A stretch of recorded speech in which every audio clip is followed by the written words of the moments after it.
ওই দেখো বন্ধুরা, মাঠে কেমন শিয়াল ডাকছে, শুনতে পাচ্ছ?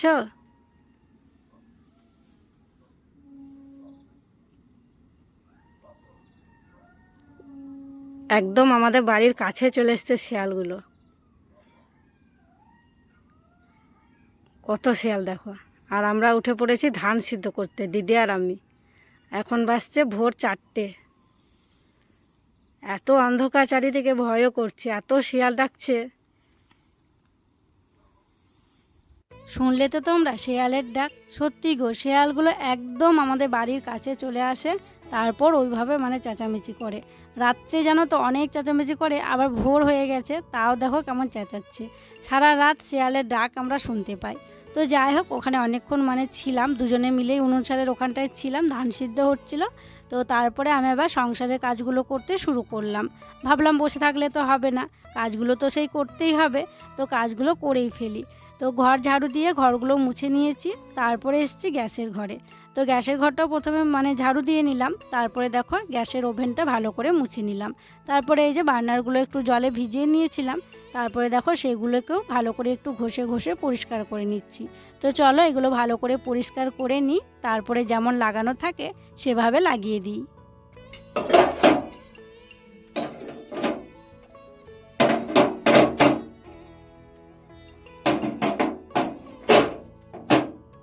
গ্যাসটা পরিষ্কার করে মুছলাম, তারপরে ছেলে স্কুলে যাবে, তো সেই জন্য দেখো টিফিন বানাতে শুরু করলাম। আজকে ছেলের জন্য বানাবো চাউমিন। তাই এই যে জল দিয়ে দিয়েছি, এখানে একটু লবণ দিয়েছি আর একটু সাদা তেল দিয়েছি, তারপরে চাউমিনগুলো দিয়ে দিলাম।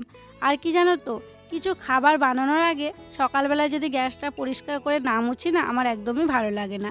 তো সেই জন্য আগে পরিষ্কার করে গ্যাসটা মুছলাম, তারপরে টিফিনটা বানাচ্ছি। তো যাই হোক, এদিকে দেখো অনেকগুলো সবজিও কাটা হয়েছে।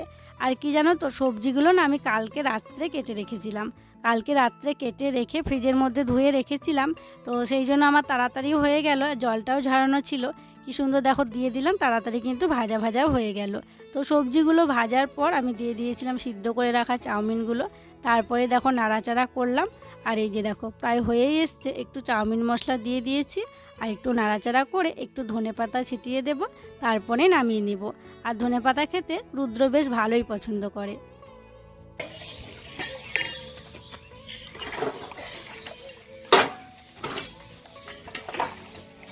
পুকুর পাড়ে আসবো বাসনগুলো ধোয়া মাজা করার জন্য, তবে আমি অপেক্ষা করছিলাম সকাল হওয়ার, জানো তো কখন থেকে সে উঠেছি, সকাল হচ্ছেই না। আর সাহসও পাচ্ছিলাম না যে পুকুর ঘাটে এসে বাসনগুলো মাজবো। তবে ঝাড়ু দেয়া হয়ে গেছে, এখন দেখো অনেকটাই সকাল হয়ে গেছে। তো যাই হোক আমার প্রিয় বন্ধুরা, শুভ সকাল। আশা করছি তোমরা যে যেখানে আছো সকলে ভালো আছো, সুস্থ আছো। বীরভূম জেলার ছোট্ট একটি গ্রাম থেকে আমি দৈবকী তোমাদের সকলকে জানাই আমার ব্লগ চ্যানেলে অনেক অনেক স্বাগত, আর আমার অনেক অনেক ভালোবাসা। তো এখনও কিন্তু প্রায় মানুষই ওঠেনি, কয়েকজন মাত্র উঠেছে, সবে মাত্র সকাল হলো। তো এক এক করে দেখো সমস্ত থালা বাসনগুলো আমি মেজে নিলাম, তারপরে ধুতেও শুরু করলাম। আর কালকেই তো তোমাদেরকে বলছিলাম যে ওপর সিঁড়ি থেকে বসে যদি বাসনগুলো মাজছি, তাহলে ধুতে ধোয়ার সময় খুব ঝুঁকতে হচ্ছে। তো দেখো একটা পা নিচে দিয়েছি আর একটা পা উপরে দিয়ে বাসনগুলো ধুচ্ছি, অনেকটাই অসুবিধায় পড়ে ধুতে হচ্ছে। আর এদিকে আমি রুদ্রর বাবার জুতোটা পরে নিয়েছি, কারণ ওর জুতোটা পরে সকালবেলায় কাজ করতে বেশ ভালোই লাগে।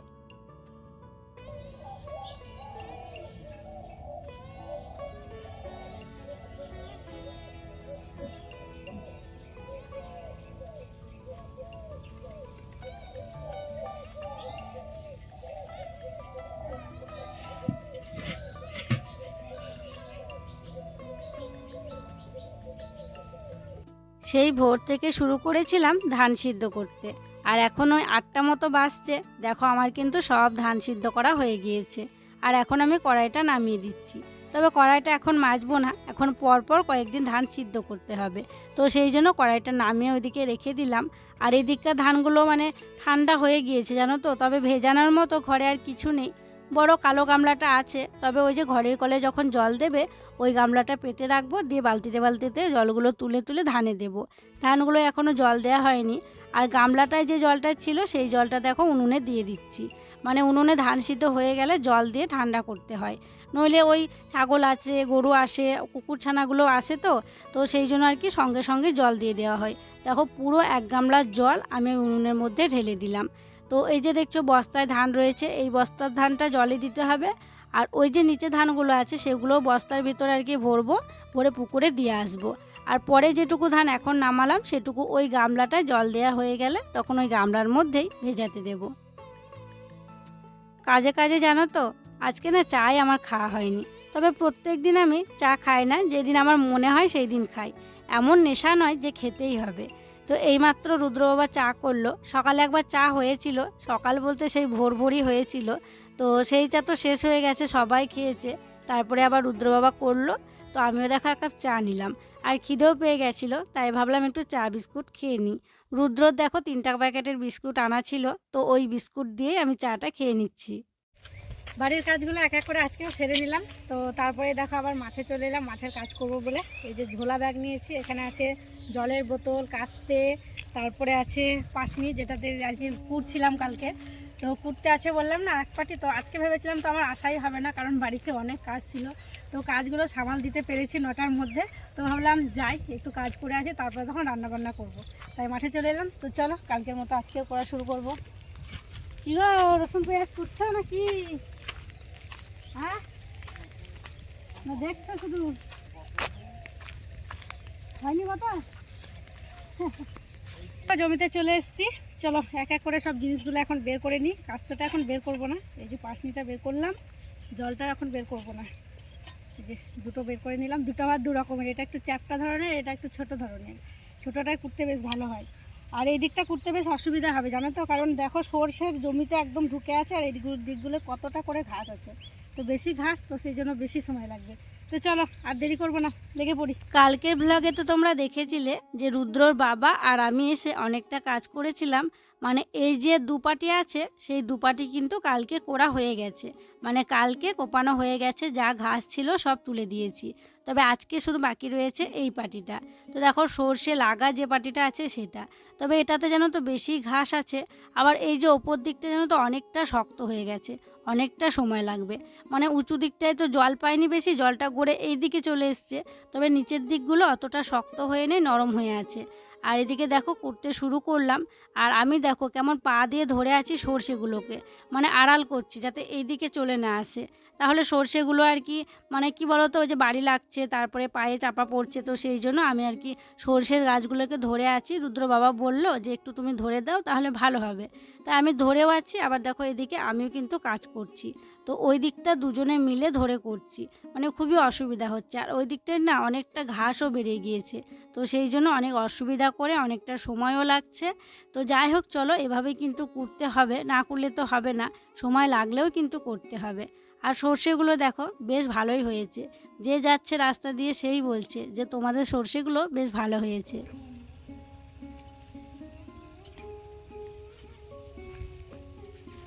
বেজে গেছে 11টা। তো আজকে 11টা পর্যন্ত কাজ করলাম, কালকে তো 12টা পর্যন্ত করেছিলাম। তো এই যে নেটটা লাগানো আছে, এটা এখন বেঁধে দেবো। আর কি বলো তো, বাড়িতে তো আজকে অনেক কাজ আছে, রান্নাবান্না করতে হবে। কালকে রান্নাবান্না ছিল না বলে অনেকক্ষণ ধরে করেছিলাম। মানে সব দিকটা বজায় রেখে কাজ করলে না সব কাজ দেখবে ঠিকঠাক হয়ে যাবে ঠিক সময়ে। তো দিদি আবার আজকে থাকবে না, স্কুলে যাবে, চলে গেছে এতক্ষণ। আমরা যখন এসেছিলাম তখন যায়নি, তো এতক্ষণে বোধহয় চলে গিয়েছে, 11টা যখন বাজতে তো চলে গিয়েছে। তো চলো বাড়ি যাই, বাড়ি গিয়ে রান্না বান্না, মাকে স্নান করার অনেক কিছু কাজ আছে। কি অবস্থা, হাত পুরো লাল হয়ে গেল। তো আরেকটু বাকি থাকলো, ওটা আজকে আর এখন হলো না, পরে দেখি কখন করা যায়, কালকে আসতে হবে, নইলে দেখি কখন সময় হচ্ছে। চলো। মাঠ থেকে বাড়ি এলাম, বাড়ি এসে দেখছি দিদি স্কুলে চলে গেছে, আর অনেকটা বেলাও হয়ে গেছে। তাই ভাবলাম মাকে আগে স্নানটা করিয়ে দিই, তারপরে তখন আমি স্নান করব। মা এখানে রোদে বসেছিল, বাবাও ছিল বাড়িতে, আর বাবা ধানগুলোতে জলও দিয়ে দিয়েছে। তো এলাম, এসে একটু গরম জল বসালাম, সেই গরম জল আবার ঠান্ডা জলে মেশালাম, মাকে তেল মালিশ করিয়ে দিলাম, তারপরে মায়ের গাটা ধুয়ে দিলাম। আজকে চুল ভেজাইনি, মাথায় স্নান করেনি, আজকে ওই গা ধুয়ে দিলাম। তো তারপরে দেখো চুলটা আঁচড়ে বিনুনি করে দিচ্ছি। আর মাকে ওই ঘুম থেকে ওঠানো হয়েছিল 9:30টার দিকে, তারপর থেকে মা কিন্তু উঠোনেই বসে আছে। প্রথমে দরজার ওই দিকটায় ছিল, তারপরে আবার দেখো এই মাঝ উঠোনে নিয়ে আসা হয়েছে। তো যাই হোক চুলটা বাঁধলাম, তারপরে দেখো মুখে ক্রিম দিয়ে দিচ্ছি। আর হ্যাঁ, তোমরা অনেকেই কমেন্ট করে জিজ্ঞাসা করো যে মা এখন কেমন আছে। তবে কয়েকদিন আগে খুবই শরীরটা অসুস্থ ছিল, তবে এখন একটু ভালো আছে। মানে তখন একদম চেয়ারেও বসে থাকতে পারছিল না, বসিয়ে দিলেই মানে কেমন উল্টে যাচ্ছিল। এখন তাও হেলান দিয়ে অনেকক্ষণ বসে থাকতে পারে। এই যে মা বসে আছে, একদম রান্না বান্না হবে, খাওয়া দাওয়া করবে, তারপরে একদম ঘরে যাবে। তো যাই হোক, মাকে স্নান করিয়ে দিয়ে রেডি করিয়ে কিন্তু আমিও গেছিলাম স্নান করতে। স্নান করে চলে এসেছি। আর ওই যে মাঠ থেকে আসার সময় পালংয়ের শীষ নিয়ে এসেছিলাম গো। কারণ কালকে আমি শীষগুলো দেখেছিলাম, কালকে দেখেই ভাবছিলাম যে কালকে আমি করব শীষের চচ্চড়ি। তো সেই জন্য আজকে দেখো শীষ নিয়ে এসেছি। আর এই যে স্নান টান করে এসে আমি দেখো কাটতেও শুরু করেছি। এই যে শীষগুলো কেটে নিচ্ছে, আর কি সুন্দর হয়েছে। মা আবার বলছে যে এগুলো কাদের, আমি বলছি আমাদেরই। বলছে আমাদের এত মোটা হয়েছে। তবে ওই যে ধনে পাতা যেগুলোতে হয়ে আছে সেগুলোরগুলো জানো তো বেশি মোটা হয়েছে। আবার যেখানে শুধু শাক ফেলানো হয়েছিল ওই দিকটায় অতটাও মোটা হয়নি। তো যাই হোক, বেশ ভালোই লাগবে খেতে। মায়ের সঙ্গে গল্প করছি আর সবজিগুলো কেটে নিচ্ছি। তো চচ্চড়ি বানানো হবে। আর একটা কিছু করব, তো কি করব চলো একটু পরেই কিন্তু তোমরা জানতে পারবে। সবজি কেটে ধুয়ে উনুন ধরিয়ে দিয়েছি, আর রান্না করতেও দেখো শুরু করে দিয়েছি। আর এই যে কড়াইয়ে এখন হচ্ছে চচ্চড়ি। তোমরা তো দেখলে যে পালং শীষ কাটছিলাম, তারপরে আলু কেটেছিলাম, গাজর কেটেছিলাম, সিম ছিল, মটরশুঁটি ছিল, অনেক কিছু ছিল জানো তো। সব কিছু দিয়ে আজকে চচ্চড়িটা বানাচ্ছি। আর দেখো প্রায় হয়েই এসছে, হাফ সিদ্ধ হয়েছে, আর একটু সিদ্ধ করলেই কিন্তু চচ্চড়িটা একদম হয়ে যাবে। তো এভাবে খেতে তো খুবই পছন্দ করে সবাই। সেই দিনকে করেছিলাম, সবাই খুব মানে ভালো খেয়েছিল জানো। তাই আজকেও করছি। আমার তো চচ্চড়িটা খুবই প্রিয়, কি বলবো তোমাদেরকে। তোমরাও অনেকে কমেন্ট করে বলছো যে চচ্চড়ির লোভ দেখিও না, চচ্চড়ি খুব ভালো লাগে। সত্যি আমার তো খুবই ভালো লাগে।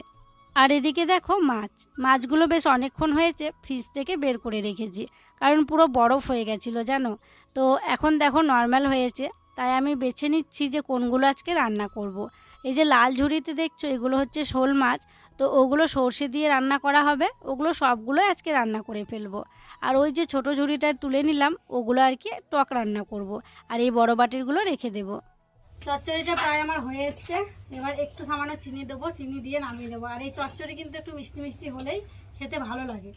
আর আজকে রান্না করছি ওই যে চচ্চড়ি আর দু রকমের মাছ দেখলে তোমরা। তো একটা মাছ আলাদা, মানে শোল মাছটা আলাদাভাবে রান্না করব। কারণ রুদ্র বাবা শোল মাছ খায় না, আর আমি খাই না। বাড়িতে সবাই খায়, শুধু আমরা দুজনে খাই না। তো শোল মাছটা সর্ষে দিয়ে বাবাদেরকে রান্না করে দেব। আর যে কাতলা মাছগুলো আছে, কাতলা মাছগুলো আলু কচু বড়ি দিয়ে যেমন আর কি টক করি, সেরকম টক করব। তো এই হচ্ছে আজকে রান্না বান্না, এই তিনটে আর কি তরকারি।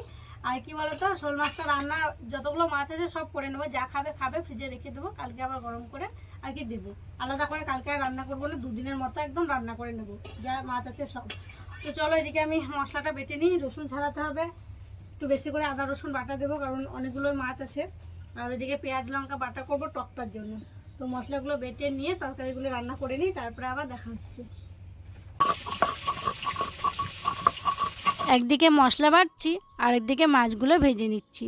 কাতলা মাছগুলো আগে ভাজতে শুরু করেছি, তারপরে শোল মাছগুলো ভেজে নেব।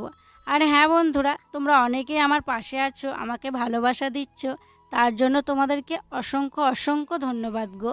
এভাবেই তোমরা আমার পাশে থেকো, আর আমাকে নিজের ভেবে আমার ভিডিওগুলো একটু শেয়ার করে দিও, তাহলে আমার খুব ভালো হয়। তো এদিকে আমি মশলাতে পেঁয়াজ বাটছিলাম। পেঁয়াজ বাটতে বাটতে এত ঝাল লেগেছে, দেখো চোখ দিয়ে পুরো জল বেরিয়ে গেল। সত্যি এখনকার পেঁয়াজগুলো এত ঝাঁঝালো, তোমাদেরকে কি বলবো। আমি তো চচ্চড়ি রান্না করলাম, আর যে টকটা করলাম ওইটা টকটাও করে নিয়েছি। তারপরে বাবা দেখো এখন শোল মাছ রান্না করছে। মানে যেদিন থেকে মাছটা ধরা হয়েছে বাবা বলছে সর্ষে দিয়ে রান্না করবে। অনেক কবার বলা হয়েছে, আজকেও বাবা বললো সর্ষে দিয়ে রান্না করবে। তো আমি ভাবলাম শোল মাছটা তাহলে বাবাকেই রান্না করতে দিই।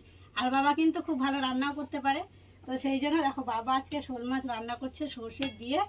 আর মাছ ভাজতে গিয়ে দেখো আমার ফোসা হয়ে গেছে দু জায়গায়, মানে মাছগুলো যা ফুটছিল।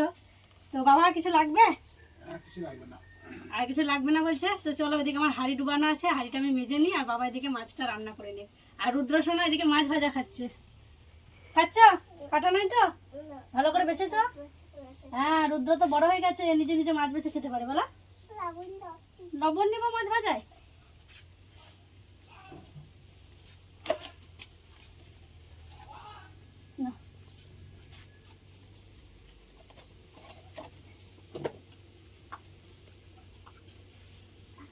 চলো রান্না বান্না করলাম, তারপরে হাঁড়ি কড়াইগুলো মেজে আনলাম, দিয়ে দেখো সবাইকে খেতে দিয়ে দিয়েছি। আর আজকে বাবা রান্না করেছে শোল মাছ। আমি তো শোল মাছ খাই না, তবে বাবার রান্নাটা খুব সুন্দর হয়েছে, কালারটা যেন তো খুব সুন্দর হয়েছে, দেখে মনে হচ্ছে খাই, কিন্তু খেতে পারি না। তো খেতে গেলেই কেমন একটা লাগে, মানে অরুচি অরুচি ভাব লাগে, তো সেই জন্য খেতে পারি না। তো মা খাচ্ছে, রুদ্র বাবার আমি বাদে আর কি, রুদ্র খেয়েছে ভাজা, তখন এখন আর নিল না, বাবা খাচ্ছে। মা তাহলে মাকে জিজ্ঞাসা করি, মা যখন খাচ্ছে যে বাবার রান্না মায়ের কেমন লাগছে? ভালো। বাবা রান্না করেছে, মায়ের খুব ভালো লেগেছে। সরষে কি যে রুই রুই এই রুই না, সরষে দুটোই লটাপটি লাগছে। রুদ্র বিরিয়ানির মতন গন্ধ হচ্ছে। রুদ্র তুমি ডাটা খাও, সেই জন্য তোমাকে ডাটা দিয়েছে, ডাটা খাও। দেখো নরম কি সুন্দর। খেয়ে নিয়েছে একটা ডাটা, দুটো ডাটা খেয়েছে। তো যাই হোক, ওদের খাওয়া হবে, কে কি নেবে দেখবো, তারপর হচ্ছে আমিও ভাত বেরিয়ে নেবো, দিয়ে আমিও খেয়ে নেবো। মা সব ভাত খেয়ে নেবেন? হ্যাঁ, চচ্চড়ি ভালো লাগছে, চচ্চড়ি। আর আজকে আমি একা একা খাবো শেষে, সবার দিদি নেই, কখন আসবে জানি না। আজকে তো প্রথম স্কুলে গেছে, হাই স্কুলে প্রথম আজকে গেল ভাগ্নি। তো কটার সময় স্কুল ছুটি হবে, মানে না এলে বুঝতে পারবো না, আসবে তবে বুঝতে পারবো। এখন কত করে, মানে কটা করে ক্লাস হচ্ছে না হচ্ছে কিছু আর কি জানা নেই, আজকে প্রথম গেছে। 4টে বাজবে বলো আসতে। চলো বাবাকে ভাত দিই। সবার খাওয়া দাওয়া হয়ে গেছে, খাওয়া দাওয়া করার পর বাসনগুলো পুকুর ঘাটে ভিজিয়ে রেখে আসলাম। ভাবলাম পরে বাসনগুলো ধোয়া মাজা করব, আগে এই যে এখানটায় নেতা বুলিয়ে দিই, নইলে ওই যে এঁটো জায়গায় পা দেবে কে জানবে না, তারপরে ঘরে চলে যাবে। তো সেই জন্য বাসনগুলো ভিজিয়ে রেখে দেখো ঘরে এসে এই যে যেই জায়গাটায় খাওয়া দাওয়া করেছিলাম সেই জায়গাটায় নেতা বুলিয়ে দিলাম। তো বন্ধুরা অনেকক্ষণ পর আবার ফিরে এলাম, এখন বাজছে ওই 8:30 মতো। তো রুদ্রসোনাকে সন্ধ্যাবেলায় খাইয়ে একটু পড়ালাম, কালকে তো স্কুলে যাবে। আর জানো তো হঠাৎ করেই না ওর কাশি হচ্ছে আর গলাটা বসে গিয়েছে, মানে কি হঠাৎ করে কেন এরকম হলো বুঝতেই পারছি না। কথা বলো দেখি, একটু কিছু বলো। মা ওই দেখো দেখছো, মা বলছে তো গলাটা কেমন বসা বসা লাগছে, মানে কালকে একদম হালকা হালকা লাগছিল, আজকে অনেকটাই গলা বসা। মানে কি কারণে যে হঠাৎ করে ওর গলাটা বসে গেল বুঝতে পারছি না। মানে আগে কয়েকদিন এত ঠান্ডা গেল, স্কুলে গেল রোজ দিন, ওর গলাও বসেনি, কাশিও হয়নি বা সর্দি লেগেছে এমনটাও হয়নি। তো এখন কেন হঠাৎ করে ওর গলাটা বসে গেল, হালকা কাশি হচ্ছে আবার গলাটাও বসে আছে। তো ওষুধ দিতে হবে, কালকের দিনটা হালকা হালকা হচ্ছিলো বলে ওষুধ দিইনি, আজকে ওষুধ দেবো, ওষুধ খেলে ভালো হয়ে যাবে। ওষুধ খেয়ে নিবা? হ্যাঁ হ্যাঁ, ওই ওষুধটা খাবা, তেলের কাছে, হ্যাঁ তেলের কাছে আছে, ওই ওষুধটা খাবা, তাহলে কাশি ভালো হয়ে যাবে, গলা ব্যথা ভালো হয়ে যাবে। ঢোক গিলছো তখন গলায় ব্যথা করছে খাওয়ার সময়, যখন জল গিলছো তখন না, এমনি এমনি থাকতে থাকতে তো এমনি করছে, তখন থাকতে থাকতে থাকতে থাকতে ও মাঝে মাঝে হচ্ছে, মানে এমনি করছে তখন আর কি গলায় ব্যথা করছে। একবার ঢোক গিলছে তা হয় না, একবার ঢোক গিলছে তা হচ্ছে না, একবার ঢোক গিলছে তা হচ্ছে। তো যাই হোক, বেশিক্ষণ সেই জন্য আর পড়ালাম না আজকে, ওই যে গলায় ব্যথা করছে সেই জন্য। তো স্কুলে পাঠাতে হবে, মানে কদিন তো ওইদিকে গেল না, তো না গেলে হবে না, তো সেই জন্য আর কি পাঠাবো। আবার যদি খুব খারাপ করে, খুবই কাশি হয় অতিরিক্ত সকালবেলায়, তাহলে আর পাঠাবো না। তো যাই হোক, আমরা ভাবছি একটু ওই পাড়ার যে আর কি দোকানটা আছে, সবজির দোকান, মানে সবজি তো বাজারে বসায়, তো এখানে আর কি সন্ধ্যেবেলা আসে, সবজিপাতি যদি থাকে তাহলে বিক্রি করে। তো বাড়িতে সবজিপাতি তেমন কিছু নেই, তাই ভাবছি ওখানে একবার যাবো। তো ওখানে গিয়ে কি সবজি আছে দেখবো, আলু তো নেই বাড়িতে, আর যদি আলু ছাড়া অন্য কিছু থাকে তাহলে নিয়ে আসবো। তো যাই হোক, চলো তাহলে বন্ধুরা আজকের মতো এখানেই বিদায় নিচ্ছি গো। তোমরা সকলে ভালো থেকো, সুস্থ থেকো। আর যারা নতুন বন্ধু হয়ে আমার এই ভিডিওটি দেখছো তাদের কাছে একটি অনুরোধ করব, আমার চ্যানেলটিকে সাবস্ক্রাইব করে আমার পাশে থেকো। আর যারা পুরনো বন্ধু হয়ে আমার পাশে আছো তাদেরকে আমার অসংখ্য অসংখ্য ধন্যবাদ আর অনেক অনেক ভালোবাসা। দেখা হবে আবার পরবর্তী ভ্লগে।